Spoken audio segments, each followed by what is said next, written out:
All right. Super excited to have Annie share their work with us tonight. Annie Flanagan is a photographer and photojournalist who is located in New Orleans, Louisiana, who spends significant portions of the year on the road.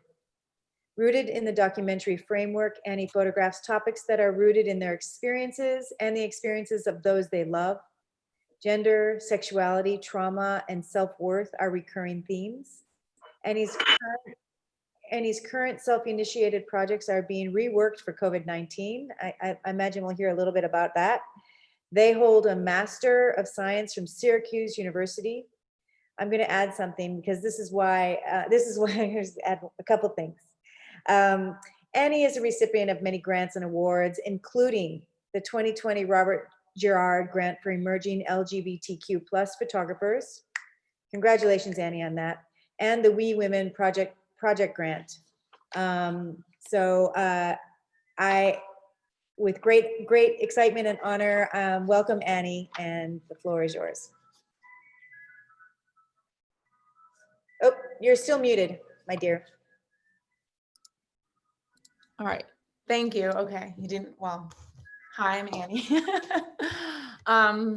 So I just wanted to thank everyone for joining us tonight. I get, to be honest, a little bit nervous about these talks, but Lori made it feel very comfortable.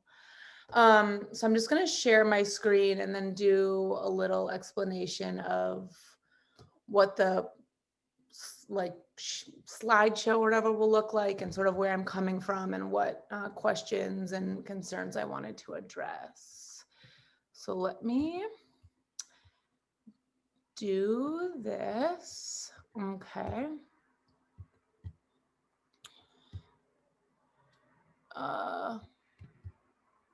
Sorry, I don't. Okay.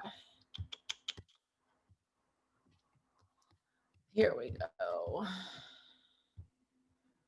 I don't need transitions. Thank you. All right. Everyone can see good? Are we good? We're working? Okay. Yeah, looks great.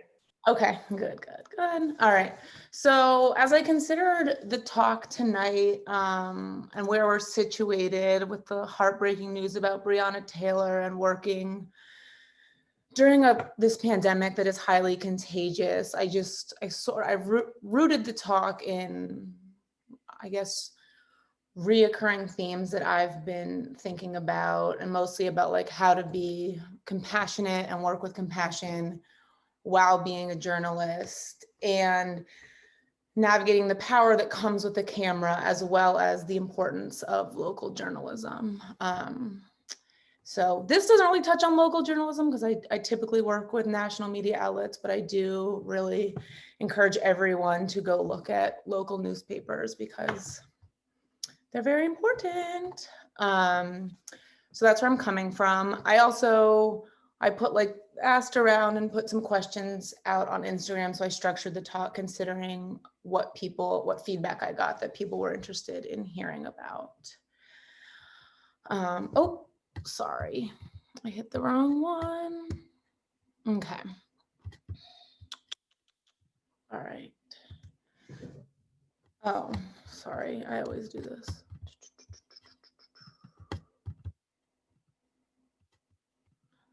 There we go. Okay. So, like Lori said, I'm a photographer. I work in the documentary approach and ethics, but I don't like the separation so much, or like the strict line that's drawn between like documentary work or photojournalism and art or fine art photography. And I think that I aim to have my work, and I'm constantly aiming to have the work exist in multiple spaces. So not only in a newspaper, but also ideally like in a gallery or in a book, and trying to have those considerations while I'm working.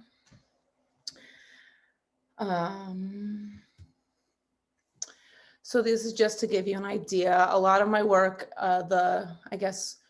my personal work and my lived experiences really impact the way that I approach assignment work and the assignments that I'm given.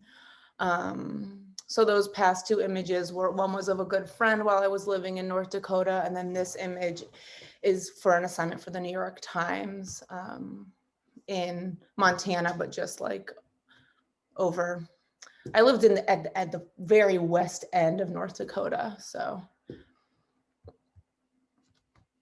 and these were all made around that area in Williston. And I think a large part for me about being like really present and, you know, I guess responsible while I'm working is taking care of my mental health. And a lot of anxiety comes up for me when I'm working in the field, or when an assignment isn't going the right way, or when, you know, like access is really hard, and I'm always trying to find ways to manage that. And for me, having Polaroids has been very helpful. And just like, if it's not working, having this tangible way that I can engage with photography, and like going out and just taking an afternoon, if time allows, to find ways to just sort of like breathe and not let that stress build up. Because I'm always nervous that like the stress that I'm feeling from the logistical end will impact the people that I'm photographing. And I think trying to mitigate that is very important. So this is an example of one of the Polaroids I made when I was in North Dakota, and you'll hear more about that later, but access was very stressful. And then this is from a recent assignment about Hurricane Laura. And a large part of what I wanted to talk about, because I think I've been hearing it being addressed like in social media and in other realms, is how we address consent and like what our process is around consent when we're photographing. And so for most of these images, it was, you know, Hurricane Laura happened. I just drove my car till I couldn't drive anymore, got up and walked around and started talking with people, and then later asked them if they would be okay with being photographed, and explained like what publication I was working for, like what the images would be, what, you know, like what the whole extent of the publication meant. So that person before was Casey. He had a baby Monday, or his wife had a baby Monday, evacuated Tuesday. Hurricane Laura hit Wednesday. And then this woman, Angel, was her 18th birthday, like 3 or 4 days after Hurricane Laura. And then as COVID hit, I started working on this project about portraits from 6 feet away. And I got a fair amount of questions asking how I mix assignment work and personal work. And so this is one example where I just started making portraits. Like this was like within the first week of lockdown, and I would just bike around with a mask and like stand very far away and ask people if I could make their portrait. And I put something on Instagram, and editors saw it, and then we wound up doing this whole big piece on it. So for me, it's really just like working on what I want to work on regardless, and then, you know, like trying to get someone to publish it, I guess, and like seeing if there's space for that. You know, okay. So this is just a few images from that.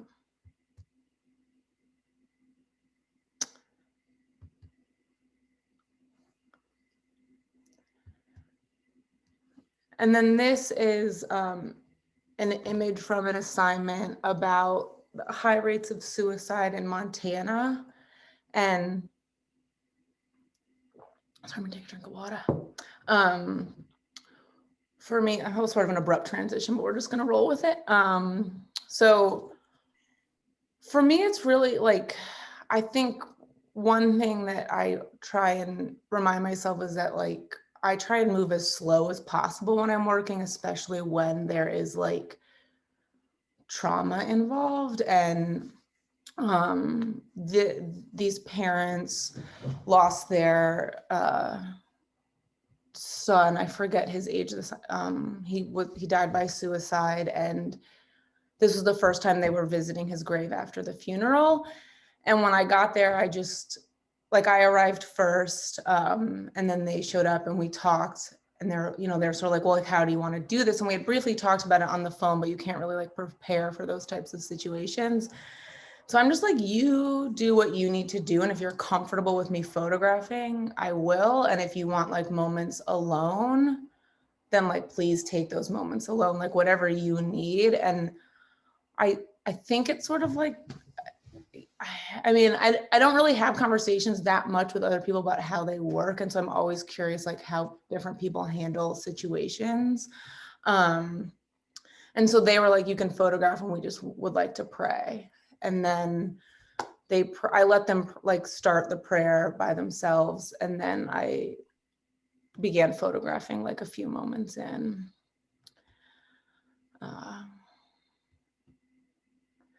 And then this is Nikwa. So I'm gonna like talk about larger bodies of work, and then I'm gonna talk about single images and sort of like what I learned from them and like how that shapes where I am today. I don't forget if I already said that, but just wanted to explain. So this is Nikwa, and I met her when she was 16 and she's 23 in this photograph. And when I met her, I had photographed with her for a few months, and I put something on my website, and I like had asked her about it, and we were talking. She was like, yeah, like put it wherever you want. Like, it's fine. Just like put it on the website. And then a few weeks later, I was like hanging out with her, and she was just like, we were Googling our names during class, and this like whole body of work came up on me, or like all your photos came up, or she said something. And she didn't expect that. And she was like, it was cool, but it was kind of like, I think it like took her by surprise. And that's something that I like after that try and like be very clear with, is like, and like patient with, and not like rush to put stuff up on the internet or on my website, and like really wait until like, for like my personal work when I can, like until something's gotten, I guess like taken the form it's gonna take. And then this was for the same story from the basketball images at the start. And I had like interviewed, I want to say like photographing in jails and prisons is really challenging in terms of consent. And I always try and be as like thorough as possible and like talk with people ahead of time if I can. And this person, we had interviewed him, and the reporters had interviewed him, and then I later went back to photograph. And in between that time, he had been put in isolation. And so I just asked if I could go down and like spend time with him. And so there was like the doors like right behind, like where I'm taking the picture, the doors right behind me, there's a guard in the door. And I just sort of sat down on his cell and like hung out for as long as they would let me with the guard nearby, and photographed, and we talked. But mostly he talked to the guard and like the other people.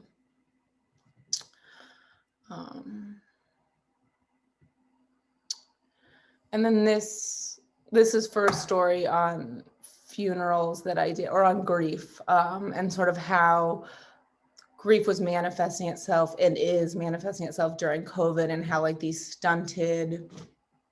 how funerals have become stunted and so limited, and like what that would mean for families and friends and communities that were like, as we go through this like, tremendously long grieving process. This was like months ago, so it's only, gone from there. Are there any questions? I guess if anyone has any questions, type them in the chat. Are there any? Well, I have some questions. Okay. I'll Am I always going too fast? Is everything good? good. And the pictures are very moving. The young man in prison. Mm-hmm. Wallace. That one is really, it's a space where I can see where it's kind of an unsettling space, because he wasn't even recognizing, he was talking to the guard and not you, and like, permission, because he's a youth, right? He looks really young. No, he's not a minor. Okay. Well, it just, how did that feel when he's not, like, he's just like kind of resigned. He looks kind of resigned to the whole thing and not really even talking with you about things. Yeah, I think it would have.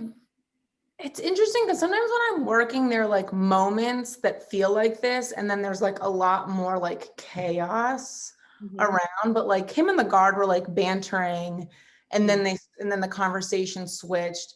And I think they were talking about like how long he was going to be in isolation for, and then he got frustrated. But it wasn't like I wasn't even like like I like said hi, we talked, but I wasn't like, it wasn't a conversation between like me, him, and the guard. Like it was very much everyone but me. But I think if I hadn't, I know if I hadn't met him before, I would have approached the situation differently. But because we had like met and I had already photographed, and this was like the second or third time I was spending time with him, like we had built, like he knew what my purpose was. He talked with the report. He like knew the scope of the story. It wasn't like like someone was coming in to photograph and the possibilities of that photograph weren't explained to him, which I think is always what I'm wary of. Is that, but like making the image, I don't know.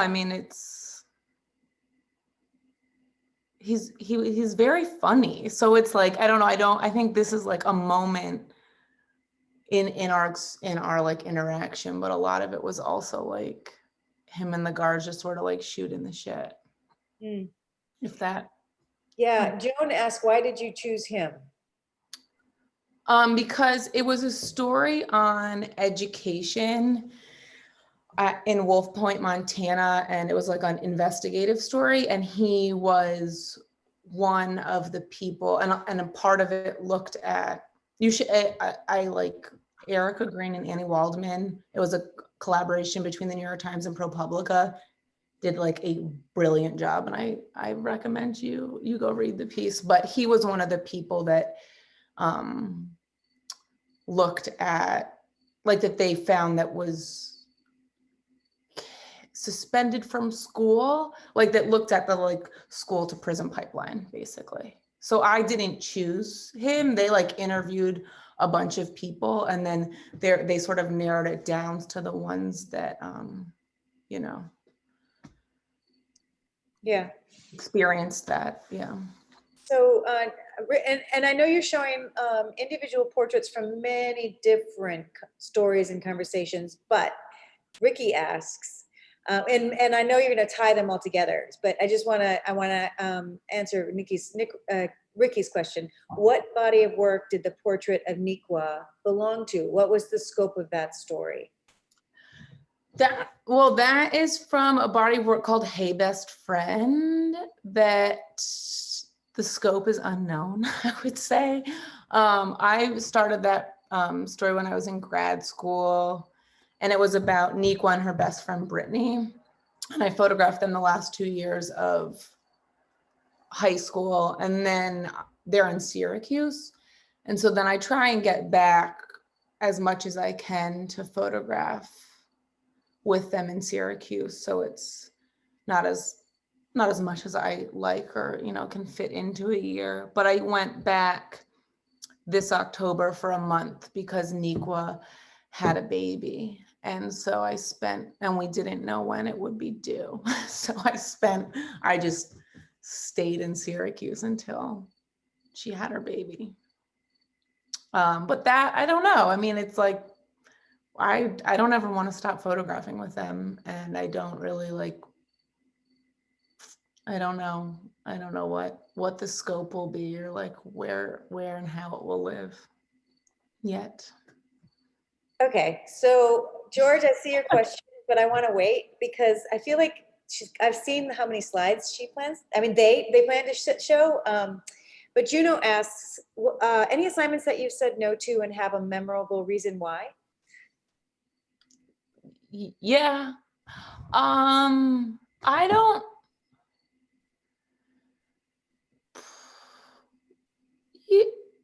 I don't do ride-alongs with cops, partially because of I've done it once and I don't consent was like impossible. Like you're viewed as a police person, so people don't feel like even if I would ask, I knew that they didn't feel like they had the right to say no. You can sort of like see it in people's eyes.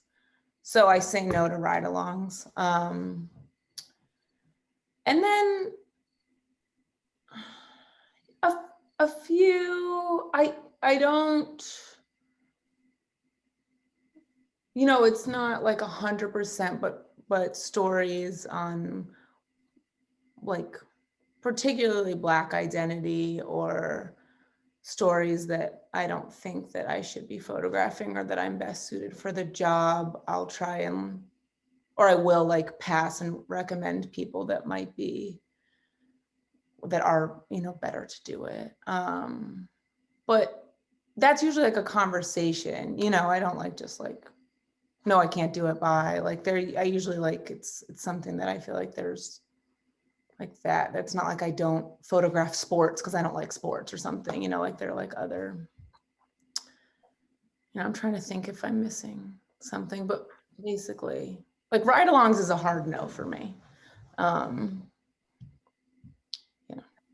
Does that make sense? She says great.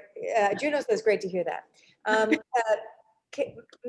Michelle, I see the question, and I think that would be a great question near the end because I feel like that's gonna help drive a question and answer session. So let's let Annie continue the slides.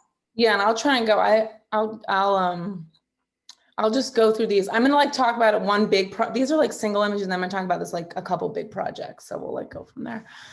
So this was about funerals and grief and how families and funeral homes and the grave diggers and everyone sort of involved in the burial process handle grief. But like this image and most of these images, like, I don't know, I don't know if when people see images, if they think you just like show up and make them. Like before I could photograph the pastor, we had like a really long conversation about it and what it meant and what the project was. And I just like really think that, those I think that those are very important to have before you bring the camera to your eye.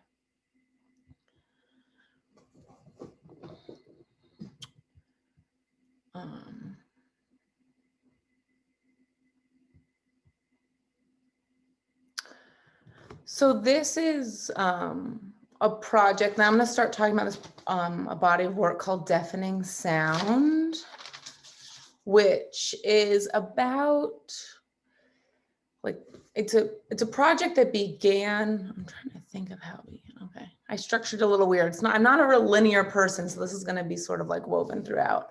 But it's a project about like rape, sexual assault, and intimate partner violence that began as I photographed my best friend and her recovery from a violent domestic relationship, and then started photographing, like just saw many people that I was photographing and many people in my life, like either experience rape or get out of violent relationships. And then that drove me to look at it as like sort of like what these shared experiences are.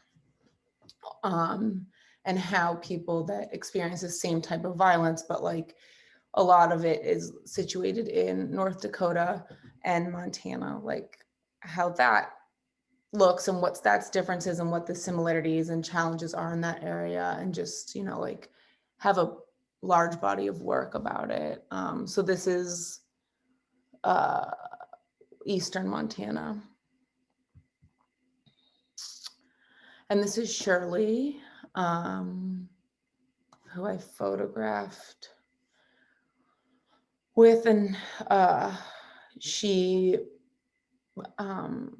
photographed with her for a summer, and then like a few weeks after I left Montana, she was found killed outside of her house. She was 63.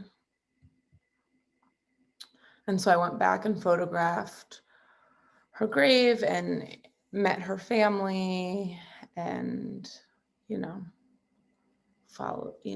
like drove around the state of Montana meeting her children and their children. And but that's, and then that Charlotte, who I met when I first, so I guess I went to North Dakota. It's sort of like haphazard. I went to North Dakota because I wanted to look at, there was a news article I read that was like the oil boom and like the rape capital of the world, and which is like a horrible headline. And so I drove from Vermont to North Dakota, as one does, with like no plan or anywhere to stay. And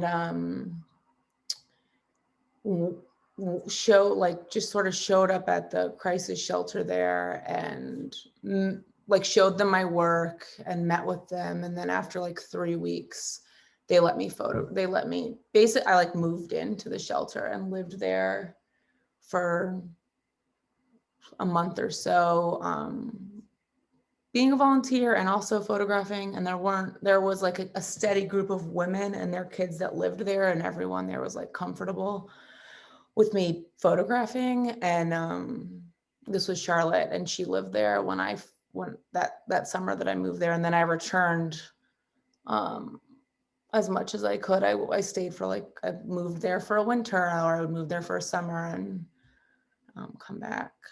And some of the women I've stayed in touch with, but some I haven't. Okay, this edit got a little wonky. I'm really sorry.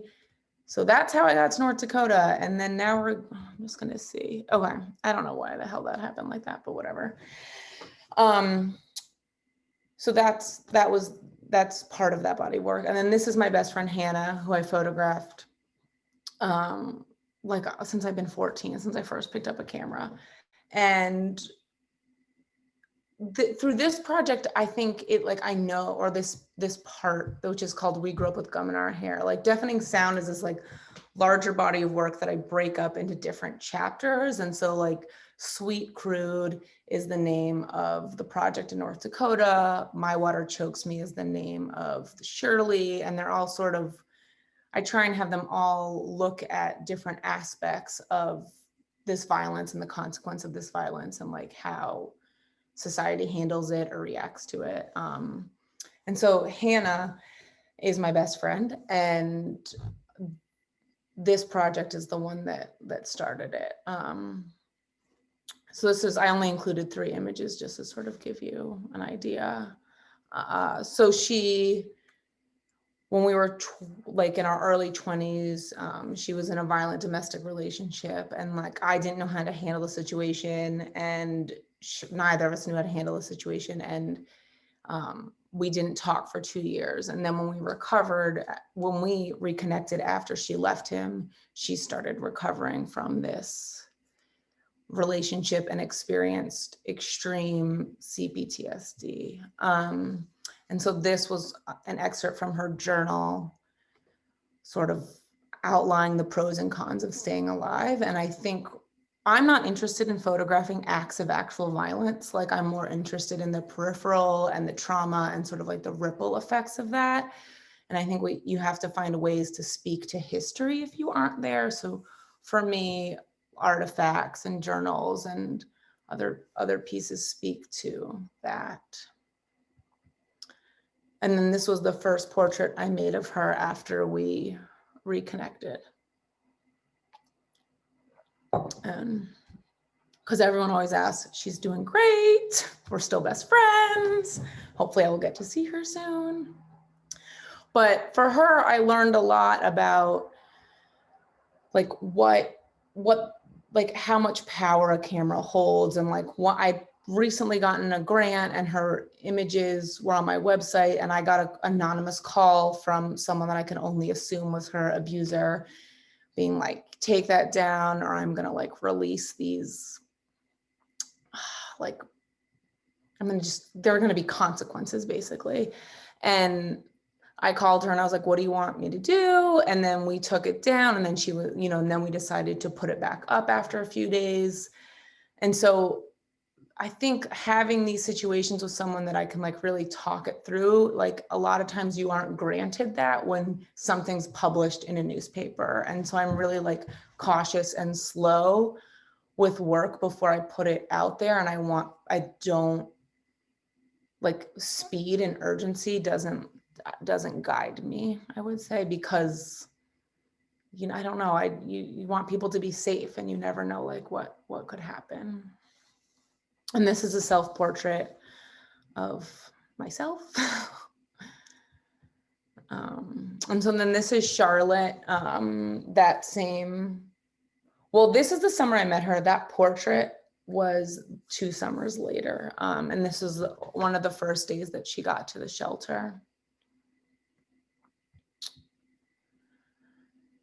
And so a lot of this is talking about, you know, statistics and talking about circumstances that aren't inherently visual. And, you know, for me, it's like, okay, how do you make them anonymous, and how do you visualize statistics? Like, how can we talk about trauma and like, you know, what it means for a child who lives at home with this type of violence without like showing it in like in a way that, you know, that has like a face,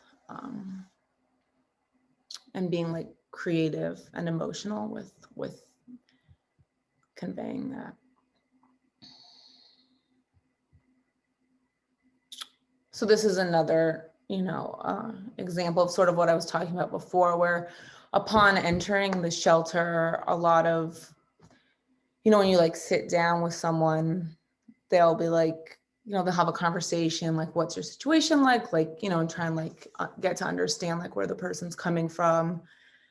And if the person doesn't, I guess I'm forgetting, I think regardless if they want to talk or not, they give them the sheet and they're like, you know, we just want you to circle, like just go like take some time by yourself and circle or highlight or whatever, like what, which of these situations apply to you.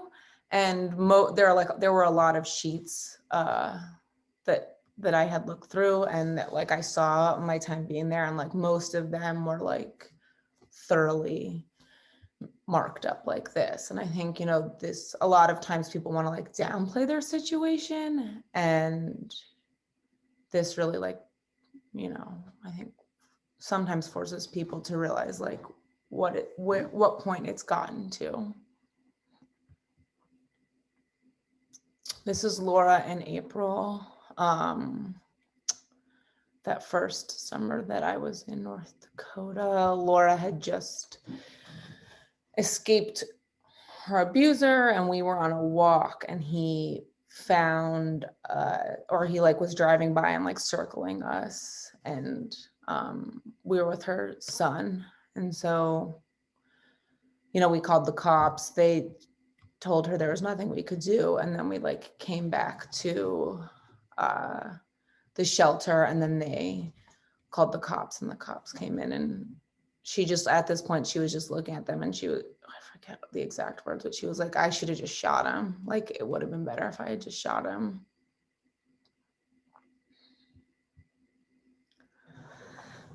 And then, so this is someone also from the project who wanted to remain anonymous.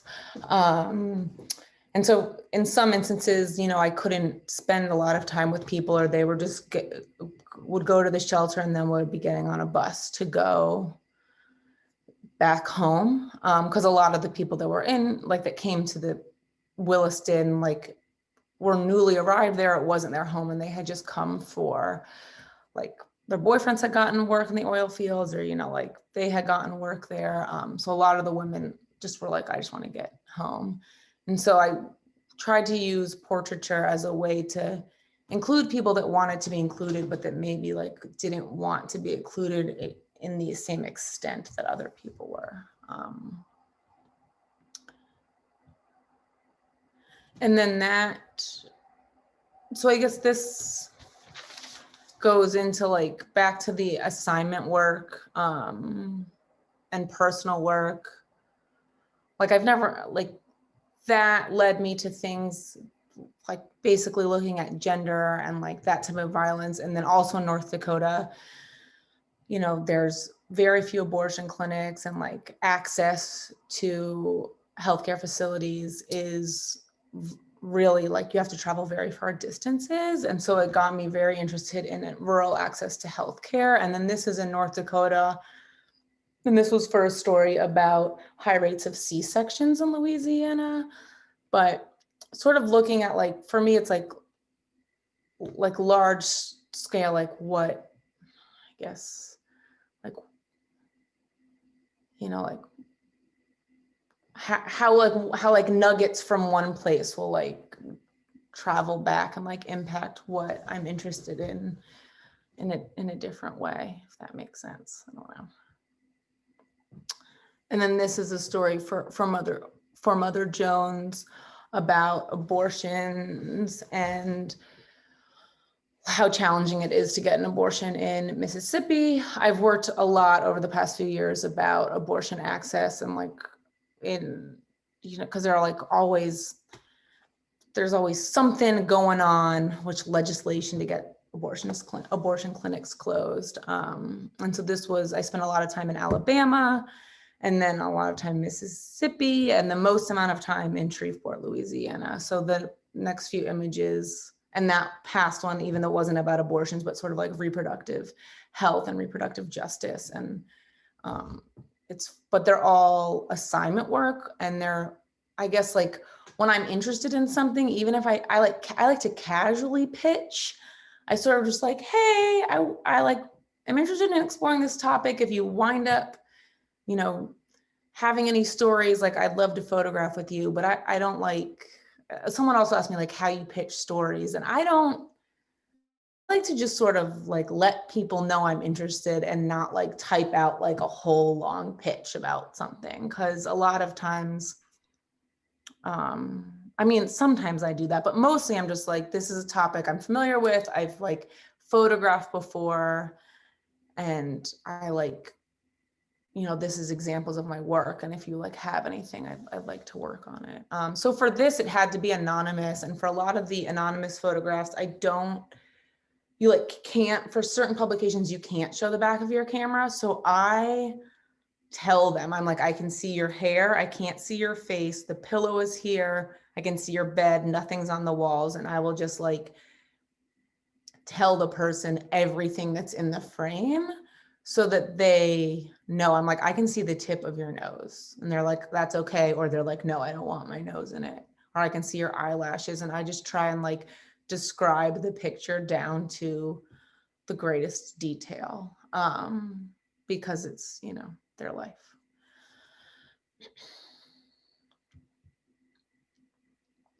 So for this, you know, at one of the clinics, people, I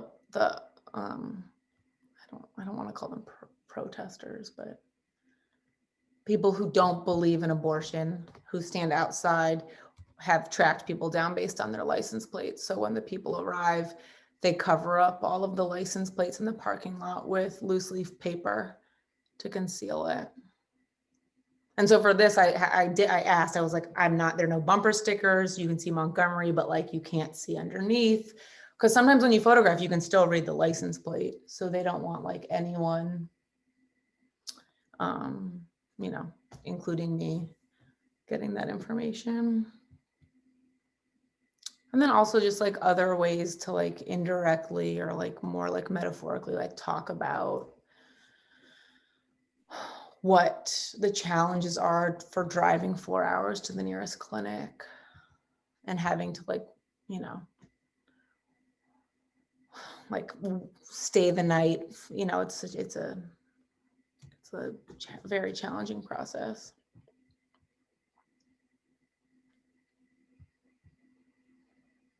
That's Kathleen, the director of Hope Medical Group for Women. She is a badass.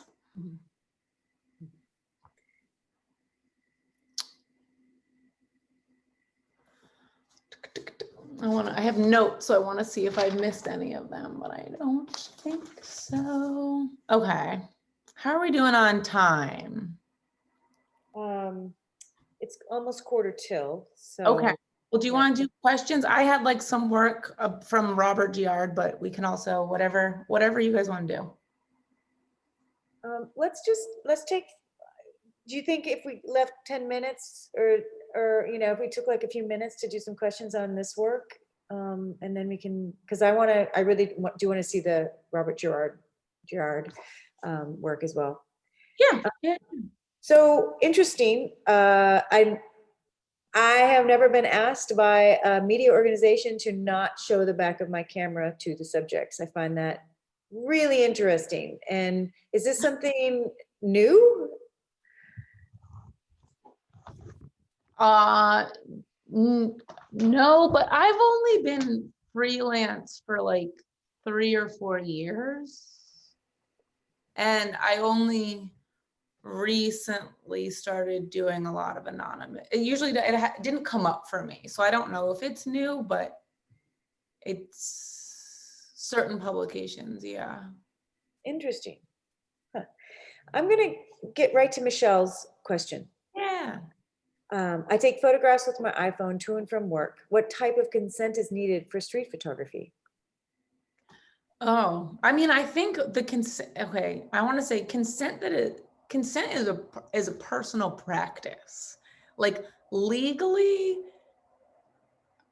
I'm like, it's like if you want to photograph someone on their porch and you're on the sidewalk, I think like legally you're allowed to. But like I can't tell you that. I think you have to figure that out for yourself, like what feels right to you, you know? I don't do street photography, probably because I like would be bad at it. But I think that like you have to answer that. I would talk to, I mean, like if you, I would talk to street photographers. If, cause I just really, I don't do that. Like unless if I'm like photographing a football game and the school is like, yeah, we hired you to photograph this football game. Like in those scenarios, I photograph people without asking first because they're like expecting me to be there. But for the most case, like I approach people first. But it all is what feels like right to you. I don't think I don't like to frame things as a matter of like right and wrong, but just like what practice works for you. Sorry, that was like. I think that's I mean, I think that's a beginning of an answer to, and it's definitely, it's true that it's each person is, they've got to sort of be okay with how they are in the world. Yeah. And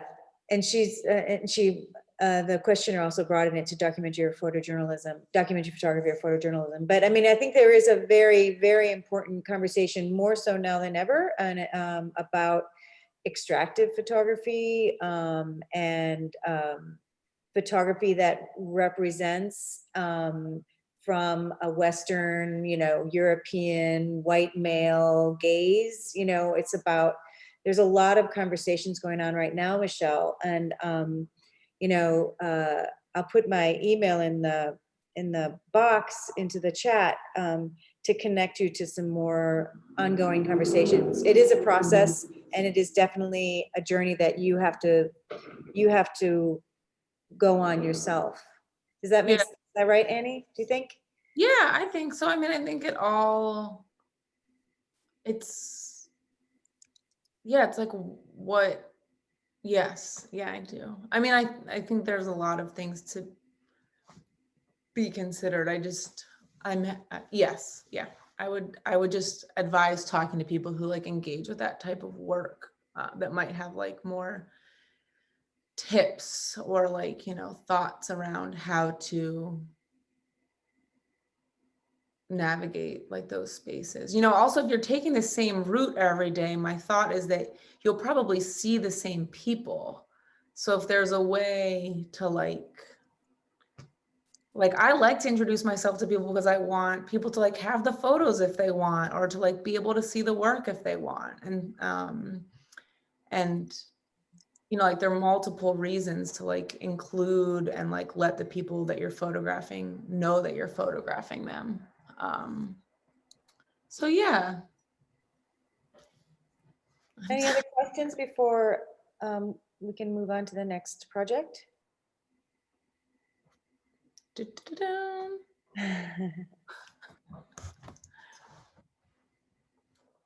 I think you can carry on. Okie dokie. So this is a body of work that is a compilation of assignment work and personal projects. And so for Robert Giard, I that is what I have to like rework now. Is the structure for my project was not safe to do during a global pandemic. So, but it combines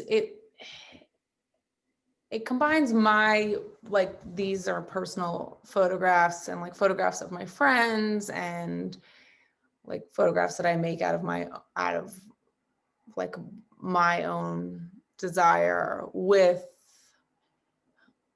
assignment work and looking at like queer experiences in the United States, focusing on like non-major metropolitan areas. And part of the impetus for the grant was that all the assignments I got, you spend like such a short amount of time with people, like an afternoon or a day, or if you're lucky, like 2 or 3 days, but very rarely do you get to spend a lot of long extended periods of time. So I wanted to, do the same work I've been doing, but instead, really like be able to do like long form photography. And it also like, it combines like, this is a project I did with my ex that was published. So some of it is like, what are like, like I said before, in order for, to financially sustain work and to also like have that work be out in the world, I want it to like, be published in a way that like feels good and true to the project, and also like, exist in multiple formats and spaces. And then this was an assignment for the New York Times in Alabama. A bunch of these are. But for this, it's just, I really hate urgency. I think it like ruins work, and I just try and like work really slow and like get edits together and get bodies of work together to like get grants or like put on your website or whatever. But like to really like let something like take form and like sit and rest with it is really important to me, and to be like, as thorough as possible. I think there's a lot because of like Instagram and social media, like you make work and you want it to be out there. And I just really try to fight against that, I guess.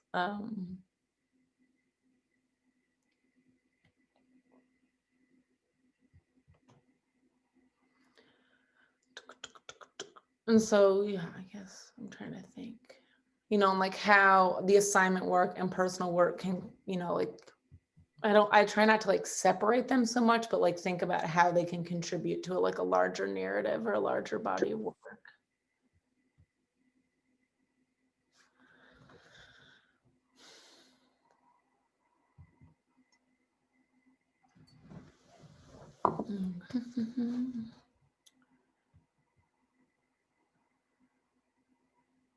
And I'll say like when I call someone for an assignment or ask them to photograph, I like ideally try and call as soon as possible and have, like explain the trajectory of everything, and then give them time to like sit on it, and then have like a day or a few hours or whatever to like ask me any questions that might come up. And I think a lot of times, like when stuff feels rushed, I really just try and do everything I can to like not make the assignment feel rushed, even if it is like, we need this in an hour.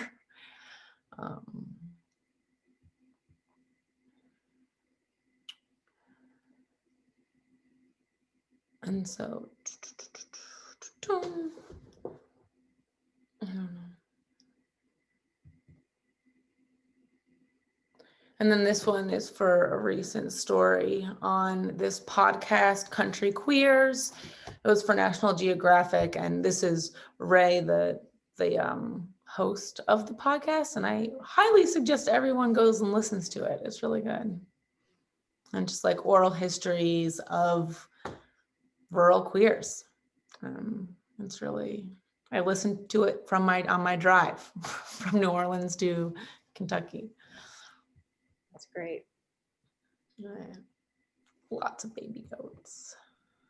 And this is Robin. She's one of the people on the podcast. And this is her Melinda and her son Santos on that were like on the advisory board.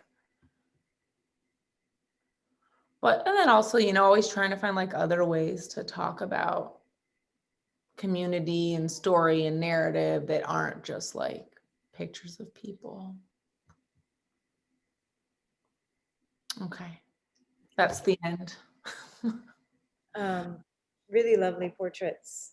Thank you. Annie, this is from one of the audience, when you do personal work, do you have everyone you photograph sign a release?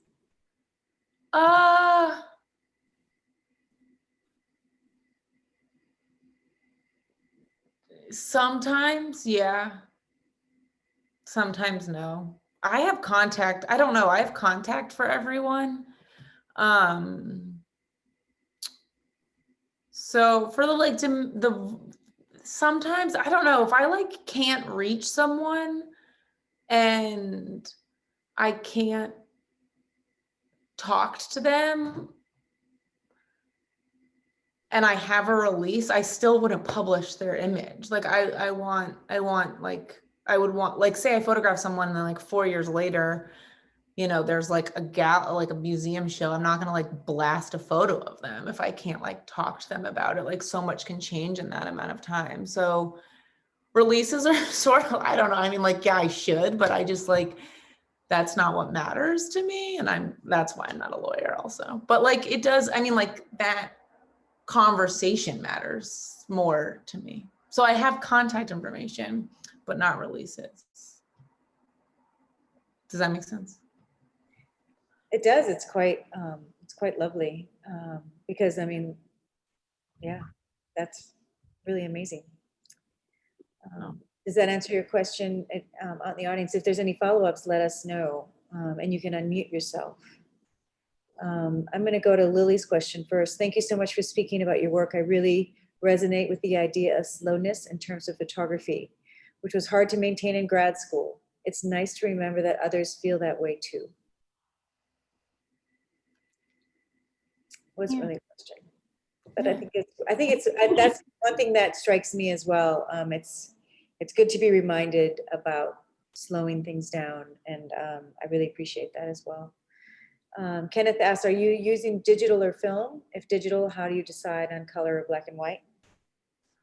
I use a mess of cameras. Digital, like it's almost always color. Sometimes black and white. It really depends. I usually like think about it in the edit, because in some stories I like combine black and white and like if it's like film and digital, if they're like one of the messy stories, then I'll like see when the edit like comes together, I'll sort of like assess it then. But I'm not very like strict with being like, I imagine this in black and white, so it must be. Like sometimes there's flexibility with that. But with film, it's really like whatever I have or put in the camera. That's what it's going to be. Great. Any other questions? Eli, I love the idea that conversation matters more. I think as much as you work to fight the immediacy of the internet and social media, you have such a perfect understanding of how time affects people and the work they're featured in. I think this is a really successful attitude to have as a photographer, even though we live in the world of now. you. Sorry, there's a mosquito. It brings me back to the project with Nikwa. For me, I'm wondering what drew you to Nikwa and the story of best friends. What drew you? I know you don't know what the narrative is, where it's going, but what drew you in? I mean, I joke about this, but if someone was like, what topic would you, if you had to photograph one topic for the rest of your life, I would like hands down pick friendship. I think it is like the most beautiful thing. And like they were just best friends. And I really I liked how I just, I thought that was really, it was really like Nikwa was Brittany's son's godmom. And like I don't know, their friendship was like really refreshing. And I think also like not something I had seen like outside. I don't like see outside of my own friendships that much. And Nikwa and I've spent more time with Nikwa because Brittany has since moved away and we just like stayed better, like more in touch. But I don't know, we just sort of like got along. And we're 10 years apart. So I was 26 and she was 16 when we met. And it's, 33 and 23 or 34 and 24 now. And yeah, I don't know. We just, I think a lot of times people ask like, how do you like build rapport with subjects or like, how do you, and I just, I'm like, sometimes I don't know, you just get along with people and like, it doesn't really have much to do with the camera, although the like camera plays a really big role. That makes sense, but It does. I think that is definitely a lifelong subject matter. yeah, right. So it's 8:00 and, we like to keep things on time and just to make sure that you can get back to your wonderful Vermont experience in the cold. Thank you very much, Annie. This was a great conversation and beautiful photographs. Congratulations on the work and good luck with your journeys. Thanks. Yeah, thanks for having me. If you're in Philadelphia. Yeah. Bye. Yeah. All right. And if anyone has follow-up questions, feel free to like send me a DM or whatever, or email, whatever works. But thank you very much. Good night. Night.